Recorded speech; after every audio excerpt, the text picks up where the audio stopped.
Hello, my name is Jessica Salgado, and I am a proud alumni of the University of Texas, Rio Grande Valley.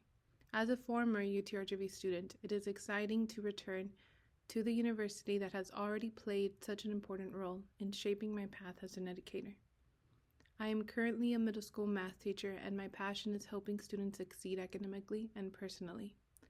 As someone who's learned English as a second language, I strive to create a classroom where all students feel supported and encouraged to achieve their potential. My journey in education has been deeply rooted in building confidence and fostering problem-solving skills in my students. I grew up not having that confidence in my class, and now as an educator, I feel that it is one of my duties for students to be able to feel confident in the classroom. My love for education stems from the opportunity it provides to create meaningful change. I've always believed that teaching is one of the most impactful ways to give the community.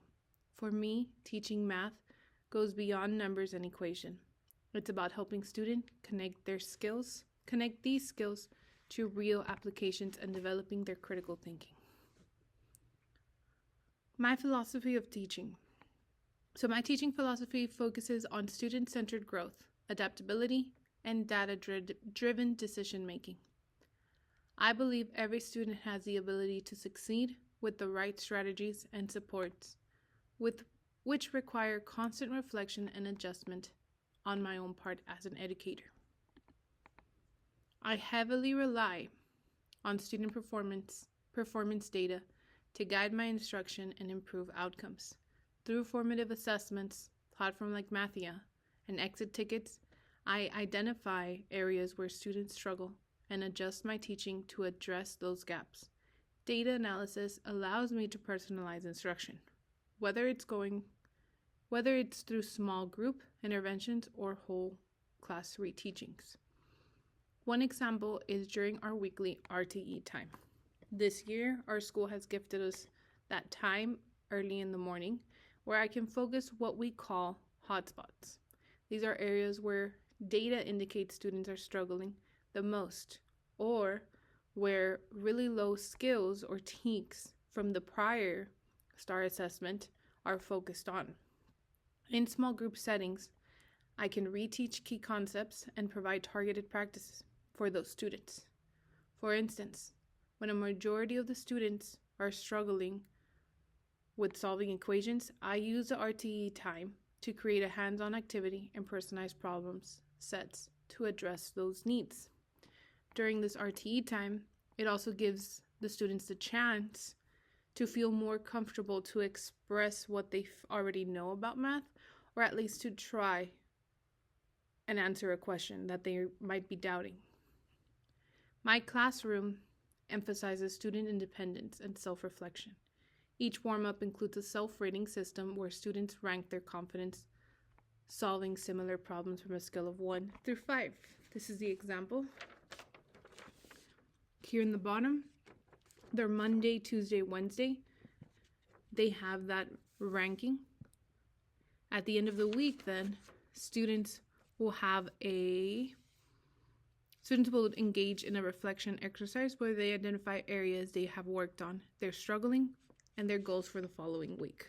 So we do try to implement interdisciplinary by having students write. Even if it's not a lot in our classroom, we do want to see them write, and we do want them to see how they reflect themselves in math. Reflection is one of the biggest pieces in math, because if you feel confident, then perfect, you can move on. But if you feel that you're still struggling, then you know that you can continue practicing. These reflections not only help students build metacognitive skills, but also provide me with insight into how I can adjust my teaching for better support. Also, how do they know what number to put is with this anchor chart that I have around my classroom. So 1 is that they're lost, and 5 is that I feel confident. These anchor charts have been placed since the beginning of the classroom, so students already know what to do. Here, this student feels pretty confident. This student is almost there with a 4, and one of these has a 3. Of course, there are students where sometimes they leave them blank, so I'm not sure where they're at. But I can always check up on them at the end of the week with their reflection and ask how they actually felt with the lesson. Now, some examples of data-driven instruction in my classroom is to make learning engaging, I integrate projects. I try to implement projects once in a while. So one of the projects I did integrate is a project like the stained glass slope activity.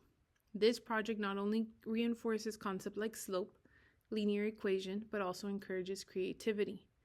This activity also helps students be able to graph a line. So I show students examples of their peers' work. These are some of the examples of the peers' work from previous years. So highlighting how they use different equations to create unique designs. All of these are stained glass projects. These are some from this year. These visuals help students see the connection between the arts and the math, making the lesson more meaningful. And why do I have to focus? This is not part of the skill is part of my YAG, my year at a glance. But however, this lesson really isn't in my curriculum. But when I see students that are still struggling, I have to adapt and I have to give them the extra time. So this is one of the assignments that I have to continue on focusing on because students sometimes do not get it, even though it is a 7th grade skill. Now, moving on to leadership and contributions. I was honored to participate in a Holdsworth program where I collaborated with colleagues to address a critical issue at our school. That critical issue was why so few students achieve STAR scores on the master's range in math. Using the PDSA cycle, which is a plan, do, study, act cycle, a framework for testing and implementing changes, we conducted mini-like experiments such as including peer tutoring, creating math anchor charts for reference, and implementing 3-minute talking breaks during testings, where students were not allowed to write on the test, but after they have had about 10 minutes into the test, we gave them 3 minutes to talk with their partners, to talk with the group about the problems in the math. And very good connections and conversations would happen throughout those 3 minutes. But they were not allowed to write or use a pencil during that time. These experiments provided actionable insights and showed us how small adjustments can make a big difference. From after the mini-like experiments, we would then either adapt, adopt, or abandon the idea.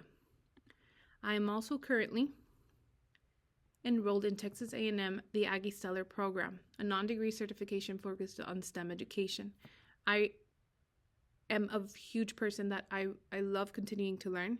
And as I have professional development in school, this is an out-of-school professional development that was offered or introduced. It was an invitation that, yes, they did do it through the district, but now this is off campus. So I have completed 2 graduate courses and have 2 courses pending while attending monthly meetings and completing deliverables.